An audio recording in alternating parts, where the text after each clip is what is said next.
Shalom, selamat siang Bapak Ibu sekalian. Ini waktu yang berbahaya, karena dari tadi malam begitu rasanya bantal guling begitu nikmat. Mungkin ada beberapa orang yang akhirnya, aduh Tuhan, lalukan pencobaan ini. Saya nggak ikut ibadah 1, saya ikut ibadah 2 saja. Enggak ya, tapi saya percaya sewaktu kita datang tempat ini kita rindu untuk memuji Tuhan, kita rindu juga membuka hati dan pikiran kita untuk kita mendengar apa yang Tuhan inginkan dalam hidup kita. Mari kita berdoa dulu.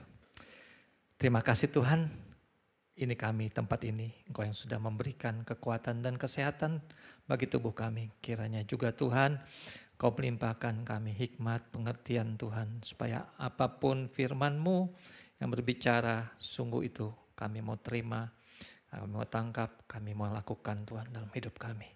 Kami akan hidup dalam penuh kemenangan bersama dengan Engkau. Di dalam nama Tuhan Yesus kami ucap syukur.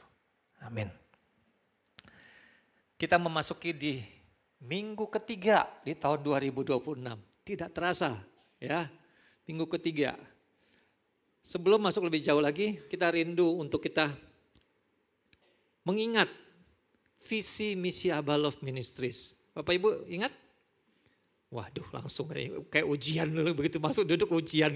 Enggak, mari sama-sama boleh ditampilkan. Nah ini, kenapa kita perlu ingat? Karena inilah yang akan kita lakukan dalam kehidupan kita. Ya, 1, 2, 3. Menjadi murid Kristus melalui komunitas sejati yang memancarkan gerakan kasih Bapa Surgawi untuk menghadirkan kerajaan Allah di dalam setiap bidang kehidupan. Masih, coba sekali lagi. Ya, sama-sama kita baca lagi satu kali lagi. 1, 2, 3. Menjadi murid Kristus melalui komunitas sejati yang memancarkan gerakan kasih Bapa Surgawi untuk menghadirkan kerajaan Allah di dalam setiap bidang kehidupan. Nah, ini bukan tugas PR yang kuliah, bukan sekolah ya. Tapi biarlah kita boleh mengingatnya dan kita melakukannya. Lihat apa yang akan saya kerjakan hari ini. Bagian yang mana Tuhan ya. Untuk menghadirkan kerajaan Allah itu seperti apa. Di setiap bidang kehidupan itu seperti apa. Nah, kita sedikit nanti akan mempelajari di dalam kitab Efesus pasal 2. Ya, kita sedang membahas kitab Efesus. Dalam 2 minggu yang lalu kita sudah belajar dari kitab Efesus pasal 1. Dan sekarang kita akan belajar dari pasal 2. Saya memberikan judulnya adalah dari kematian dengan kasih karunia kepada kemuliaan. Jadi ada 3K di sini. Kematian, kasih karunia, kemuliaan. Siap Bapak Ibu untuk belajar? Ya. Kita mau belajar, kita mempraktekannya, ya. Sedikit latar belakang daripada kitab Efesus, mungkin juga sudah disampaikan minggu lalu. Kitab Efesus diyakini ditulis oleh Rasul Paulus. Surat Efesus ditulis sekitar tahun 60 sampai 62 Masehi. Waduh, udah jauh sekali ya. Ketika Paulus sedang dipenjara di Roma dan kemungkinan dalam masa tahanan rumah yang pertama. Tujuan Paulus menulis surat ini untuk menguatkan iman dan kerohanian jemaat yang sebagian besar adalah orang percaya non-Yahudi, termasuk buat kita, ya, menguatkan iman dan kerohanian jemaat di Abba Love MTHS. Menolong jemaat bertahan dari ajaran sesat serta tekanan aniaya dari lingkungan. Kata kunci yang saya temukan di Efesus 2 adalah menekankan adanya perubahan. Dari keadaan kita yang lama kepada keadaan kita yang baru di dalam Kristus. Bapak Ibu tahu tentang perubahan? Ya, tadi waktu ibadah, sebelum mulai ibadah, di belakang saya ketemu orang. Salamin, ya, selamat pagi, puji Tuhan, kamu rambutnya baru ya? Kenapa dia bisa tahu?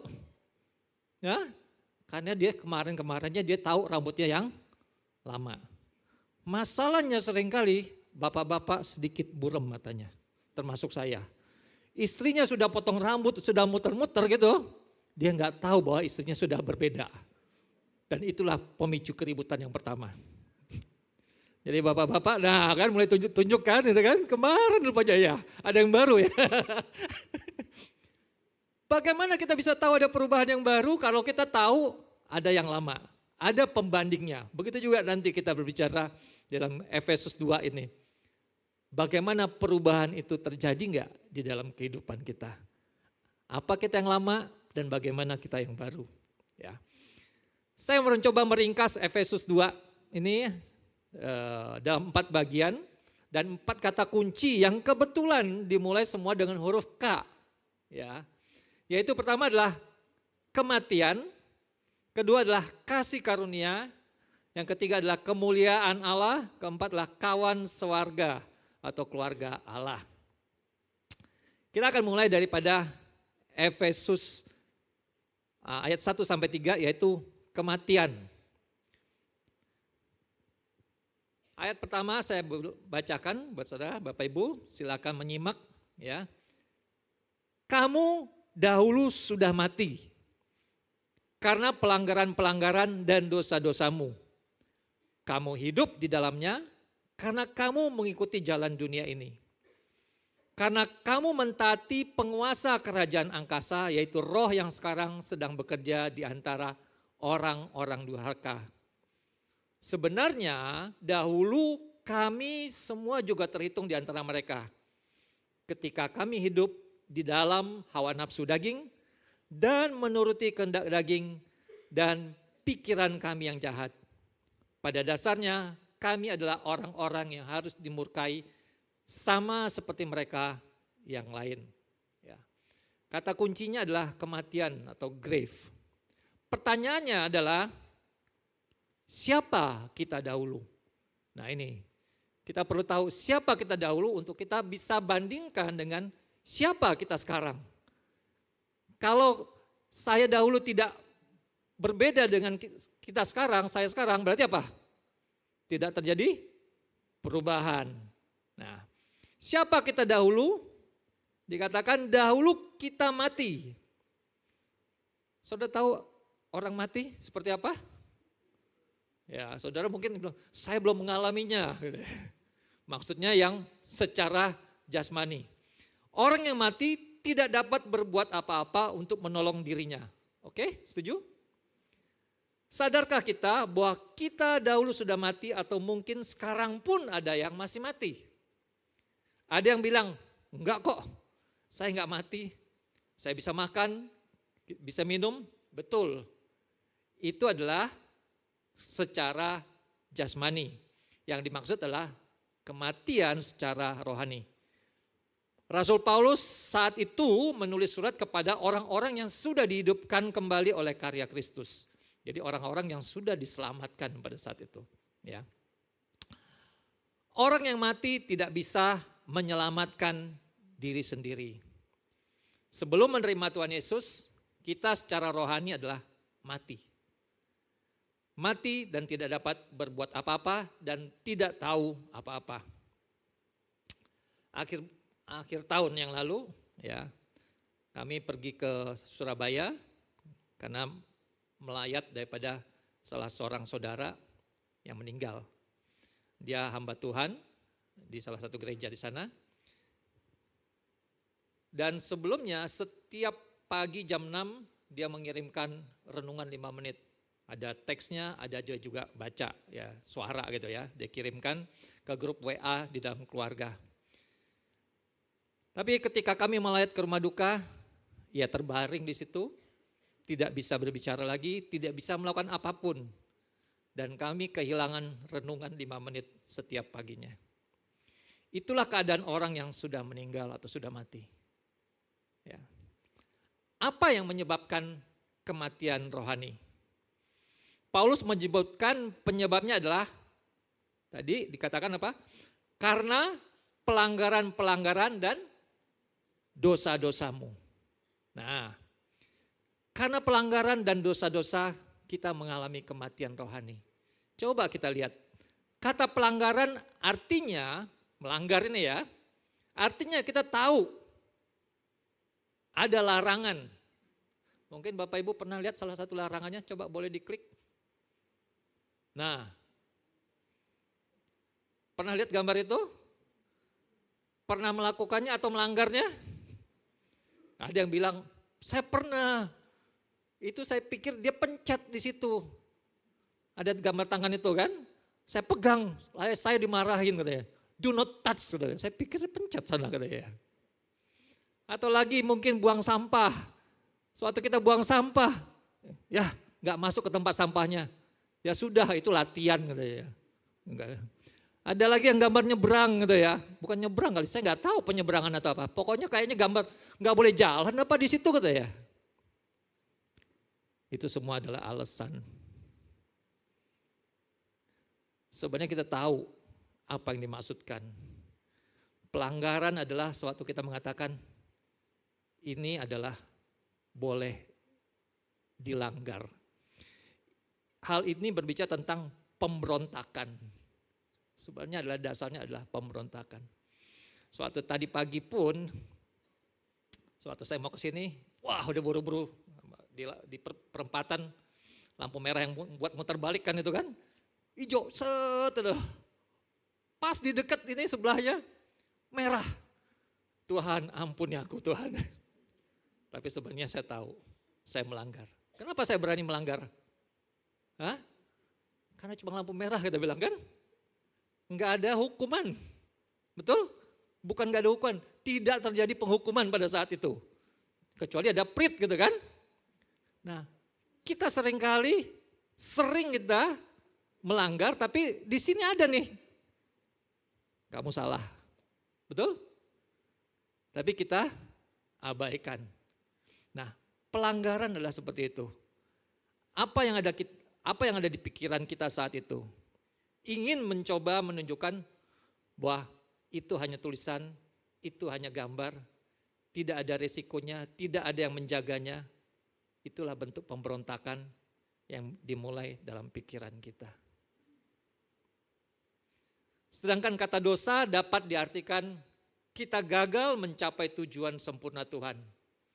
Ini kalau saya gambarkan seperti pelari yang bertanding, apakah maraton atau sprint, sudah mulai di garis start, sudah melakukan untuk mencapai garis finish, tapi dia tidak pernah sampai di garis finish. Tidak mencapai tujuan sempurna Tuhan. Di hadapan Tuhan, kita sudah memberontak dan kita sudah gagal. Setuju itu? Siapa kita sebenarnya lagi? Kita adalah hamba dosa dan hidup di dalamnya. Ini sama seperti kita dahulu adalah hamba dosa, kita tidak pernah bisa menghentikan kuasa dosa. Kita hidup di dalamnya. Roma 5 ayat 12 katakan, sebab itu sama seperti dosa telah masuk ke dalam dunia oleh satu orang, dan oleh dosa itu juga maut, bukan hanya dosa tapi juga maut, demikianlah maut itu telah menjalar kepada semua orang, karena semua orang telah berbuat dosa. Roma 5 ayat 19a. Jadi sama seperti oleh ketidaktaatan satu orang, semua orang telah menjadi orang berdosa. Roma 7 ayat 19. Sebab bukan apa yang aku kehendaki, yaitu yang baik. Berarti dia tahu apa yang baik. Yang aku perbuat, melainkan apa yang tidak aku kehendaki, yaitu yang jahat yang aku perbuat. Di dalam hatinya dia tahu apa yang salah, tapi dia tidak punya kemampuan untuk melakukan itu. Saya diingatkan suatu anak kami masih berusia sekitar 4 tahun, ya. Selama itu termasuk dijaga ketat. Nih, maksudnya apa? Anak umur 4 tahun biasanya belum punya teman-temannya, ya di rumah semua. Mama papanya yang menjadi guidance-nya, mengajarkan ini, itu segala macam. Suatu hari dia marah. Anak 4 tahun bisa marah enggak? Bisa ternyata ya. Dia marah, dia tendang si mbaknya. Kita kaget, dari mana dia belajar? Hah? Kenapa bisa terjadi seperti itu? Karena ada dosa di dalam diri dia. Saudara tidak bisa protek itu di dalam kaca gitu, terus wah sepertinya aman itu ya dari lingkungan luar. Enggak bisa Bapak Ibu. Ya, ada orang tua mencoba seperti itu. Suatu hari anakmu juga akan melakukan walaupun di dalam kaca sana dia sudah tercemar dari awalnya gitu ya. Ya. Jadi kita bukan menjadi berdosa karena kita berbuat dosa, tapi kita berbuat dosa karena kita sudah berdosa sejak lahir. Pelan-pelan. Jadi kita bukan menjadi berdosa karena kita berbuat dosa. Tetapi kita berbuat dosa karena kita sudah berdosa sejak lahir. Ya. Ada kuasa dosa yang menguasai kita. Saya diingatkan dengan boneka. Bonekanya adalah bukan boneka yang seperti ini. Tapi boneka marionet. Bapak Ibu pernah tahu boneka marionet? Nah seperti ini. Boneka yang digerakkan oleh orang yang begini. Tapi dia mengontrolnya dengan tali benang gitu ya. Jadi bagian-bagian tubuhnya itu digerakkan, mungkin ada bisa sampai berapa benangnya gitu. Yang menarik suatu hari saya melihat boneka marionetnya bisa melukis. Ya, wow. Bukan bonekanya yang hebat. Tapi apa? Yang ininya bisa bergerakin, angkat. Nah, apa yang diperbuat lah bukan bonekanya yang hebat, tetapi ada kuasa yang mengatur, yaitu pemainnya dengan benang-benang atau talinya itu. Jadi bonekanya dikendalikan. Dia mati, tapi dia bisa bergerak seperti hidup karena dikendalikan menggunakan tali atau benang ini. Sama seperti kita tidak berdaya, kita mati, tapi kita bisa melakukan sesuatu. Ya, kita sepertinya hidup untuk melakukan itu. Makanya Paulus bilang, aku tahu ini enggak gitu loh, tapi aku enggak punya kuasa gitu ya. Ya, dia pikirannya dia tahu, tapi dia tidak punya kuasa. Kita tidak mampu untuk hidup benar. Kita dahulu terlahir dengan benih dosa, tahu yang baik tapi tidak mampu untuk berbuat baik. Pergumulannya ada di mana? Akhirnya pergumulannya, peperangannya adalah di pikiran yang tidak terlihat. Ya. Dosa seks, pornografi, buat yang sudah menikah dan yang belum menikah, hati-hati. Dia menguasai. Apa yang kamu lihat akan mengikat. Jangan berikan tanganmu, matamu, panca indera, pikiranmu sebagai sekecil apapun untuk melakukan dosa.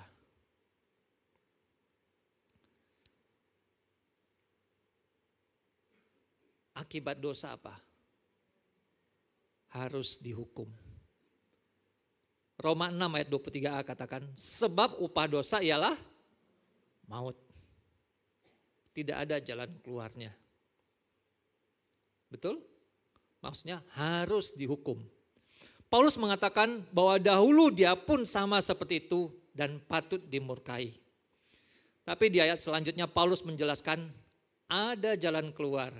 Nah, kita akan melihat apa yang menjadi way out-nya. Kata kuncinya adalah kasih karunia atau grace. Ayat 4 sampai 9. Saya akan bacakan. Efesus 2 ayat 4 sampai 9. Tetapi, nah, jadi setelah diceritakan tadi di atas, lalu dimulai dengan tetapi Allah yang kaya dengan rahmat, oleh kasihnya yang besar, yang dilimpahkannya kepada kita, oleh kasih yang besar yang dilimpahkannya kepada kita, telah menghidupkan kita bersama-sama dengan Kristus. Lihat, tadinya kita mati, tapi sekarang telah menghidupkan kita bersama-sama dengan Kristus, sekalipun kita telah mati oleh kesalahan-kesalahan kita. Oleh kasih karunia kamu diselamatkan. Dan di dalam Kristus Yesus, Ia telah membangkitkan kita juga dan memberikan tempat bersama-sama dengan Dia di surga. Bukan hanya menghidupkan Dia membangkitkan tapi memberikan tempat bersama-sama dengan dia di surga. Tidak stop tapi dinaikkan lagi tingkatnya, yaitu bersama-sama dengan dia di surga. Supaya pada masa yang akan datang ia menunjukkan kepada kita kekayaan kasih karunia yang berlimpah-limpah sesuai dengan kebaikannya terhadap kita dalam Kristus Yesus. Sebab karena kasih karunia kamu diselamatkan oleh iman. Itu bukan hasil usahamu tetapi pemberian Allah. Itu bukan hasil pekerjaanmu. Jangan ada orang yang memegahkan diri. Di poin ini dikatakan Allah yang kaya dengan rahmat dan karena kasih-Nya yang besar. Yohanes 3 ayat 16 kita sudah sering dengar. Karena begitu besar kasih Allah akan dunia ini sehingga ia telah mengaruniakan anaknya yang tunggal supaya setiap orang yang percaya kepadanya tidak binasa melainkan beroleh hidup yang kekal. Setiap orang, rencana Tuhan tidak untuk menghukum manusia, tidak masuk di neraka. Ya, dikatakan supaya setiap orang yang percaya kepadanya tidak binasa melainkan beroleh hidup yang kekal. Setiap orang yang percaya. Inilah jalan keluarnya. Roma 5 ayat 8 katakan, akan tetapi Allah menunjukkan kasih-Nya pada kita oleh karena Kristus telah mati untuk kita ketika kita masih berdosa. Siapa yang jadinya mati? Kristus yang mati untuk kita ketika kita masih berdosa. 1 Yohanes 4 ayat 19b katakan, Allah terlebih dahulu mengasihi kita. Bukan kita yang mengasihi Allah, tapi Allah terlebih dahulu mengasihi kita.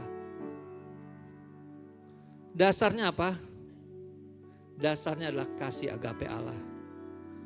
Bukan karena kebaikan, bukan karena keberadaan, bukan karena keberhasilan kita, tetapi karena kasih-Nya. Ini adalah inisiatif Allah. Bukan Allah yang berespon kepada kebaikan atau usaha dan keinginan kita. Bukan Allah yang merespon, tetapi inisiatif dari Allah. Bapak Ibu ingat satu lagu? Karena Allah cinta dunia hingga diberikannya anaknya yang tunggal supaya yang percaya tidak binasa melainkan dapat hidup kekal. Katakan sekali lagi, karena begitu Allah. Karena begitu Allah cinta dunia hingga diberikannya anaknya yang tunggal supaya yang percaya tidak binasa melainkan dapat hidup kekal. Saya pikir inilah lagu yang perlu kita nyanyikan sering-sering supaya kita mengingat, memasukkan kepada pikiran kita. Pikiran kita seringkali mengatakan Tuhan tidak mengasihi saya. Kenapa ini terjadi dan itu yang terjadi?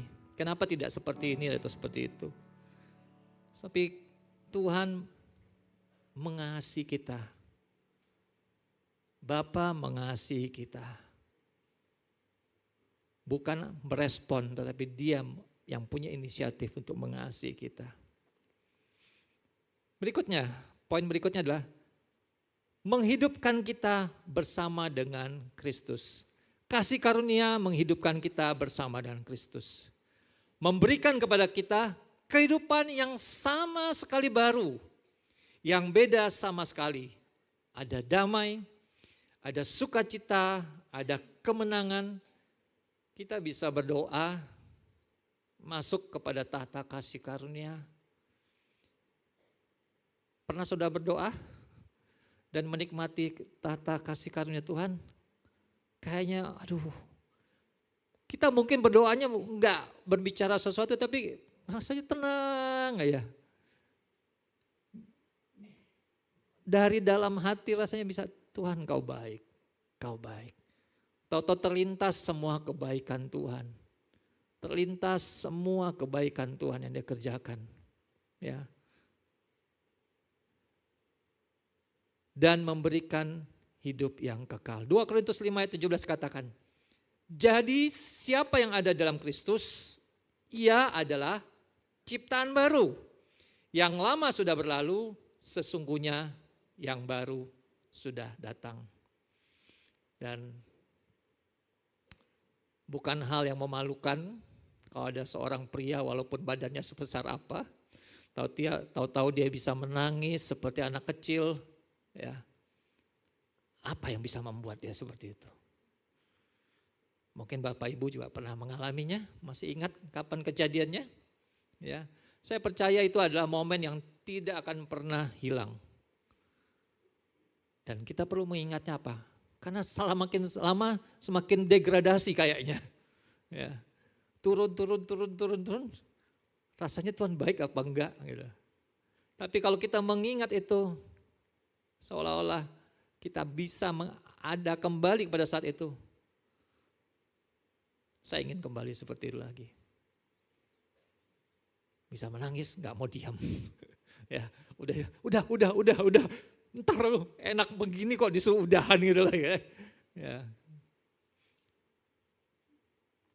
Thank you God. Kasih karunia menyelamatkan kita. Kita diselamatkan oleh kasih karunia. Dan melalui iman, sebagai sarana kita menerima kasih karunia. Bukan karena kebaikan. Iman adalah sarana untuk kita menerima kasih karunia. Kasih karunia, kalau saya gambarkan sebagai uang, ya kita tidak melakukan apa-apa, bukan karena kita bekerja, karena apa, atau ditawarkan. Ini bukan uang, ini ada ya kertas gini lah. Nah ini misalnya ini, harganya sama kayak uang juga, voucher. Ini kasih karunia, saudara tidak bekerja, kalau saudara bekerja saya berikan sesuatu oke. Kalau saya berhutang saya memberikan sesuatu is oke. Tapi kalau kasih karunia ditawarkan, siapa yang mau silakan ambil misalnya itu. Siapa yang mau silakan ambil. Ada yang mau?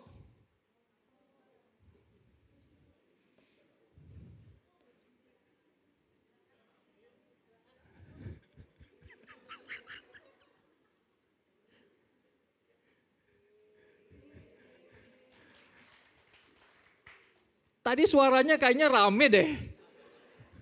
Mau, kenapa yang maju cuma satu? Untung yang maju satu, saya cuma punya segitu.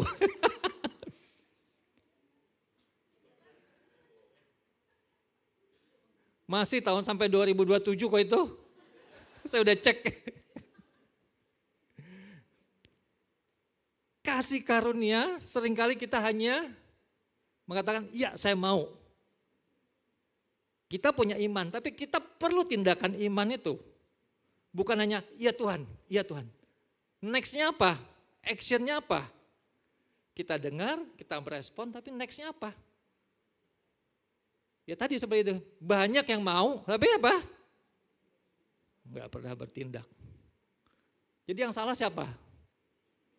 Yang memberinya atau yang mau menerimanya? Dia bilang, gue gak perlu, gak usah malu, pokoknya gue maju ke depan, gue ambil. Ya kan? Tapi di sini kan begitu banyak pertanyaan kan? Buat yang lainnya yang tadi gak maju itu kan begitu banyak pertanyaan kan? Masa sih benar dikasih apa enggak? Beneran saya ngasih beneran. Itu cuma kertas doang kali kira ya. Yang ginilah itulah. Banyak pergumulan di sini kita. Kita mendengar beritanya, kita tahu apa yang kita perlu lakukan dan kita sudah ambil bagian itu. Tapi tidak melangkah lebih jauhnya. Ya. Sebab karena kasih karunia kamu diselamatkan oleh iman. Itu bukan hasil usahamu tetapi pemberian Allah. Dia memberikan, respon kita apa? Sama kayak ingat anak bayi juga, ini mungkin lagi ngurusin cucu. Anak bayi mau dikasih makan? Apa ada orang tua terus pencet mulut anaknya bayinya? Itu hanya kalau dikasih makan obat puyer. Tapi anaknya akan diusahakan gitu kan, bukan dipaksakan gitu kan. Tuhan tidak pernah memaksakan kita. Dia memberikan, dia memberitahukan. Kita perlu bagian untuk kita merespon dia. Ya. Ini bukan hasil pekerjaanmu, jangan ada orang yang memegahkan diri. Kasih karunia tidak ada hubungannya dengan usaha kita. Itulah murni pemberian Tuhan. Karena itu jangan ada yang mengatakan, nih karena saya sudah melakukan ini, itu. Sudah list panjang. Ya. Tuhan bilang, malaikat bilang apaan itu? Ya. Bagaimana caranya kita menerima keselamatan dari Tuhan Yesus? Roma 10 ayat 9 katakan, sebab jika kamu mengaku dengan mulutmu, dia ada bagian kita. Ya kan? Mengaku dengan mulutmu bahwa Yesus adalah Tuhan dan percaya dalam hatimu bahwa Allah telah membangkitkan dia dari antara orang mati, maka kamu akan diselamatkan. Kasih karunia sudah ada. Tuhan Yesus sudah mati terlebih dahulu pada saat kita masih berdosa. Tapi bagian kita apa? Jika kamu mengaku, itu bagian tindakan imannya. Jika kamu mengaku dengan mulutmu bahwa Yesus adalah Tuhan dan percaya dalam hatimu bahwa Allah telah membangkitkan dia dari antara orang mati, maka kamu akan diselamatkan. Ini perlu benar-benar menjadi dasar untuk kita mengerti mengapa saya diselamatkan, apa janji Tuhan di dalamnya. Apa itu kasih karunia? Ya. Yang berikutnya, kasih karunia diberikan cuma-cuma, bukan hasil usaha kita, bukan hasil pekerjaan kita. Karena itu jangan ada yang memegahkan diri. Apapun tidak dapat kita lakukan untuk mendapatkan kasih karunia ini. Inilah pemberian. Roma 3 ayat 27-28, jika demikian apakah dasarnya kita bermegah? Apakah dasarnya untuk bermegah? Tidak ada. Berdasarkan apa? Berdasarkan perbuatan? Tidak, melainkan berdasarkan iman. Karena kami yakin bahwa manusia dibenarkan karena iman dan bukan karena ia melakukan hukum Taurat. Saat saudara melayani orang apapun bentuknya, pelayanan saudara, apa konseling, ya memberitakan Injil kepada mereka. Orang yang kemudian datang kepada Kristus, mereka pun adalah mengalami karena kasih karunia. Yang kita perlu lakukan adalah kita menabur. Kita nggak bisa memaksakan, tapi kita melakukan bagian kita lah. Kita menabur berita Injil itu. Ya. Kasih karunia akan terus menyertai kita sepanjang hidup kita. Poin yang ketiga adalah kemuliaan Allah atau glorify. Pertanyaannya, untuk apa kita diselamatkan. Tadi saudara sudah tahu arti bahwa saudara diselamatkan? Saudara sudah mendapatkan keselamatan? Tadi dia juga udah dapat vouchernya. Lalu untuk apa? Ya, bukan untuk kita menikmati sendiri, tetapi ada sesuatu di dalam itu. Ada rencana Tuhan di dalam kehidupan kita. Efesus 2 ayat 10a katakan di sini ya. Karena kita ini buatan Allah. So special, buatan Allah loh saudara. Pabriknya adalah Allah sendiri, bukan pabrik ini. Workmanship katanya, adalah ciptaan kayak seni itu adalah diukir, memakai tangannya, diperhatikan dengan begitu teliti dia lihat itulah bentuk Allah menciptakan manusia. Diciptakan kembali, diciptakan dalam Kristus Yesus untuk melakukan pekerjaan baik. Untuk melakukan pekerjaan baik. Yang dipersiapkan Allah sebelumnya. Waduh, pekerjaannya udah pekerjaan baik, disiapkan Allah lagi.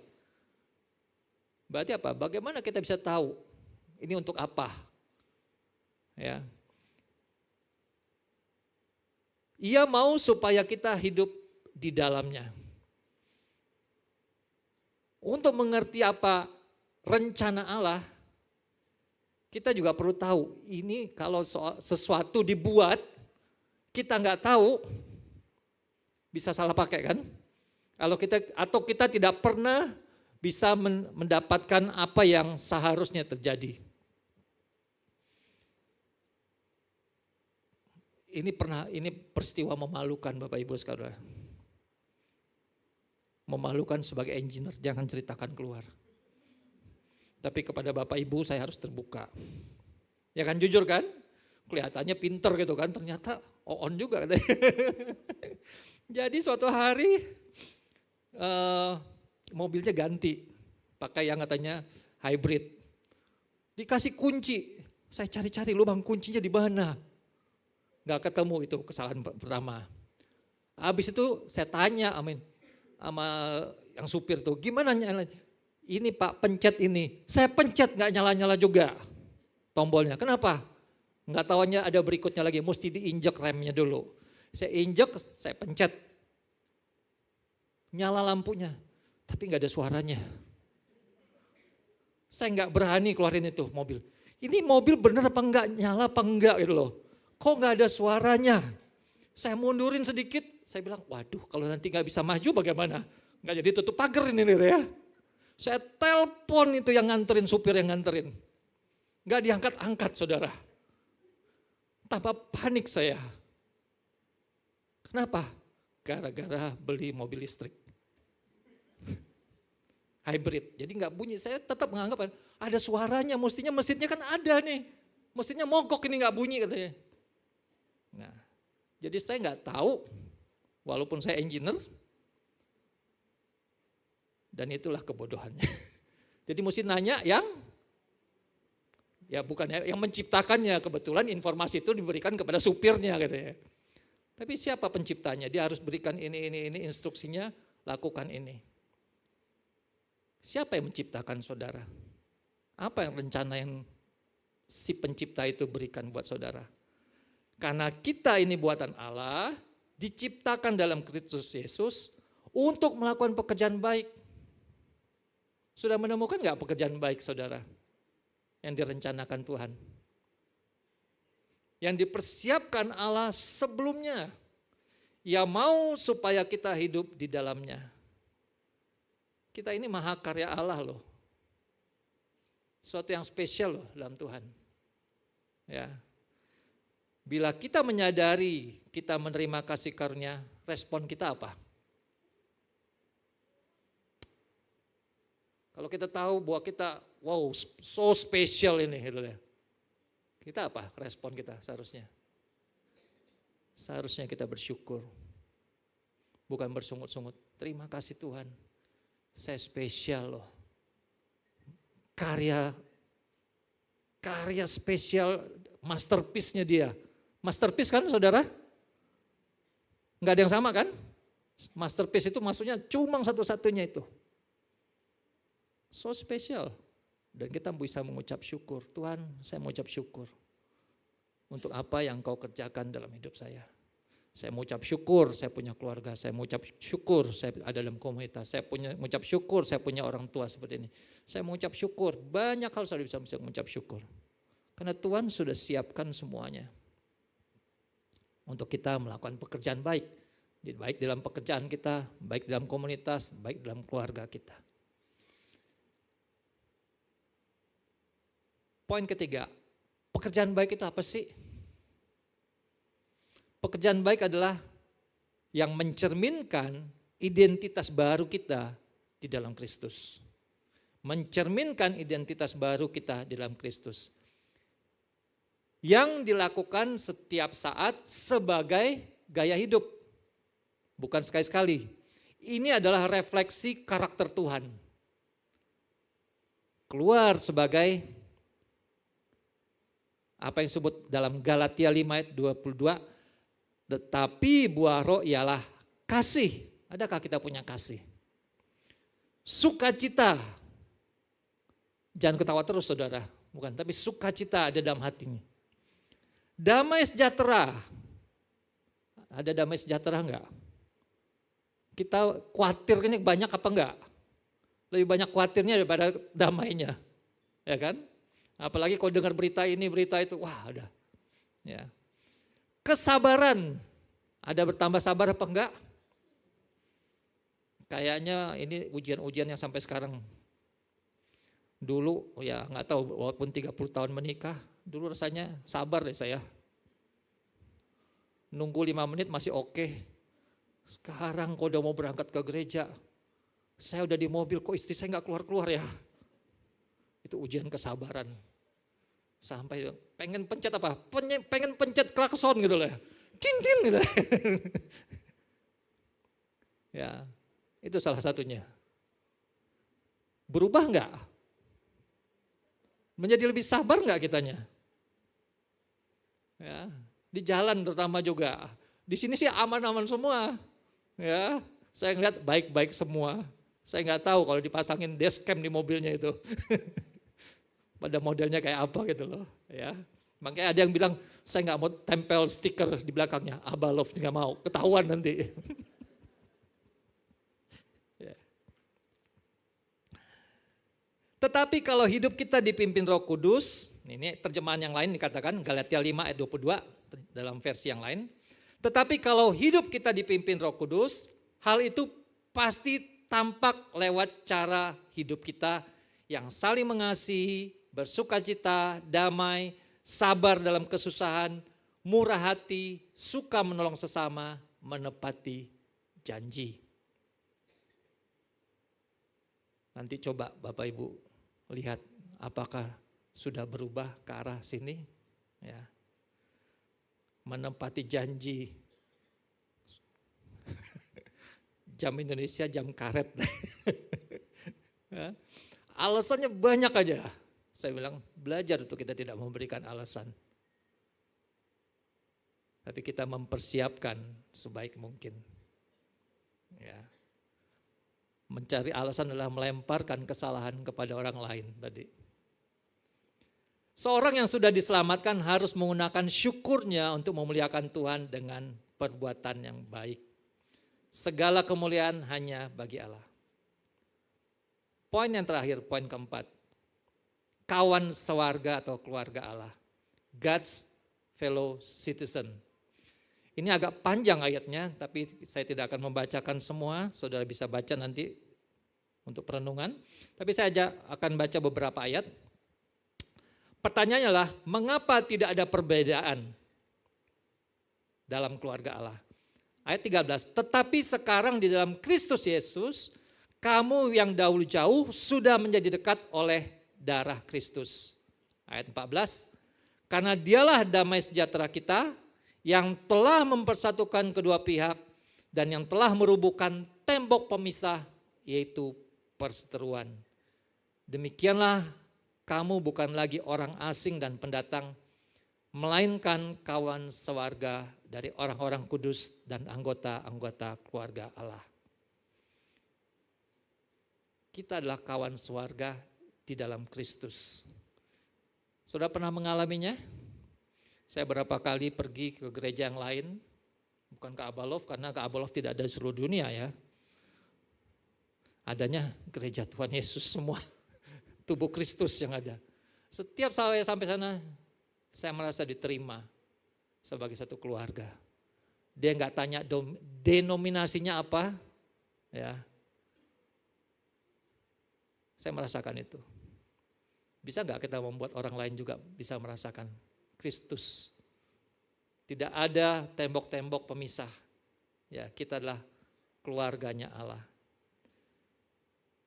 Ayat ini menunjukkan bahwa sebagai ciptaan baru yang melakukan pekerjaan baik, kita adalah satu dalam keluarga Allah.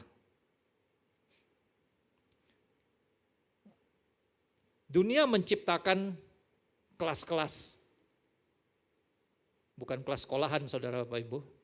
Dunia menciptakan kelas-kelas, kelas bisnis, wah servisnya beda. Kelas ekonomi, ya boleh agak ini. Kelas 1 agak di belakang sana, kelas 2 ya. Sekarang nggak ada lagi bis antar kota yang nggak pakai AC ya. Sudah naik kelas semuanya ya. Tetapi Kristus meruntuhkan tembok-tembok kelas dan tembok-tembok perbedaan. Ya. Tim Keller mengatakan di kaki salib tanahnya rata. Tidak ada yang berdiri lebih tinggi, tidak ada yang berdiri lebih rendah. Hanya orang berdosa yang diselamatkan oleh kasih karunia yang sama. Maksudnya hanya di bawah kaki salib itu hanya ada orang-orang berdosa yang diselamatkan oleh kasih karunia yang sama. Maksudnya adalah kita adalah sama. Kita diselamatkan oleh kasih karunia. Tidak kurang dan tidak lebih. Saudara bukan kurang atau lebih dibandingkan yang lainnya. Tuhan memberikan kasih karunia yang sama. Engkau berharga. Engkau berharga. Kita adalah satu dan sama di dalam Kristus. Jangan lagi membuat perbedaan. Coba pandang orang lain di sekitarmu. Sebagaimana Kristus memandang mereka. Sehingga akhirnya kita bisa mengizinkan buah roh itu terpancar melalui kehidupan kita. Karena begini.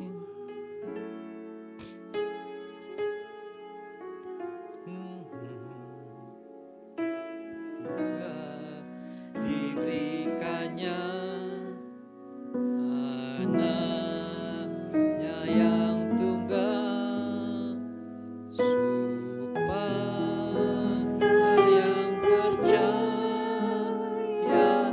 tidak binasa melainkan dapat hidup kekal. Sekali lagi katakan ini.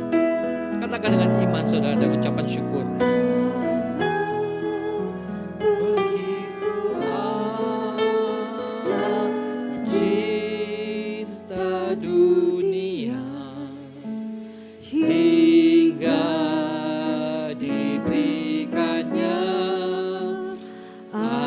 anaknya yang tunggal supaya yang percaya tidak binasa melainkan dapat hidup kekal.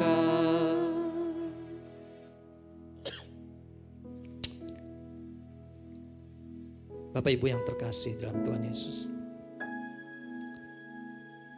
kalau ada engkau siang hari ini, kau katakan, Tuhan Yesus, aku perlu kasih karunia-Mu. Aku orang yang berdosa. Aku tahu engkau yang sudah mati.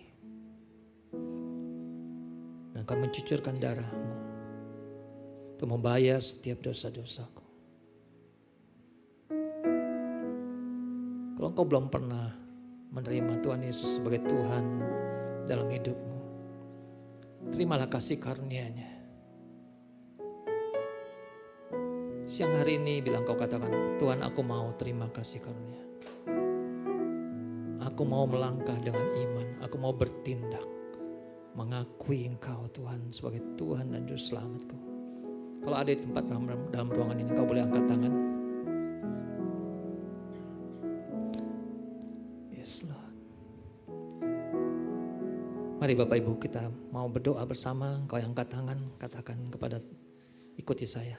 Tuhan Yesus, aku percaya Kau yang sudah mati buat dosa-dosaku. Aku percaya oleh karena kasih-Mu Tuhan, Engkau yang memberikan kehidupan bagi aku. Aku undang Kau masuk dalam hatiku. Aku undang Kau masuk dalam hidupku. Pimpin aku Tuhan. Terima kasih Tuhan Yesus. Buat setiap kita, Bapak Ibu sekalian, saya percaya Engkau sudah menerima kasih karunia Tuhan. Tapi seringkali ada keraguan, ada ketidakpercayaan, ada ketakutan dan kegelisahan. Siang hari ini kau dengar berita firman ini. Teguhkan hatimu. Bukan karena apa yang kita perbuat. Tuhan menyelamatkan kita, menebus setiap kita. Bahkan pada saat kita masih berdosa. Hanya satu, terima dengan imanmu. Bahwa Yesus sudah mati. Sudah menebus engkau. Renungkan setiap hari. Dan perkatakan itu. Dan hiduplah dalam pimpinan Roh Kudus. Tuhan Yesus, terima kasih untuk siang hari ini. Kami bersyukur Engkau berbicara bagi setiap anak-anak-Mu Tuhan. Karena kasih-Mu, semua oleh karena kasih-Mu. Pimpin kami Tuhan. Sehingga hidup kami bukan untuk kami lagi. Tapi Engkau Tuhan punya rencana kami melakukan pekerjaan baik. Yang sudah Engkau siapkan. Ini hidup kami Tuhan. Pakai kami Tuhan. Seturut kehendak-Mu. Terima kasih Bapa. Terima kasih Tuhan Yesus. Terima kasih Roh Kudus. Dalam nama Tuhan Yesus kami ucap syukur.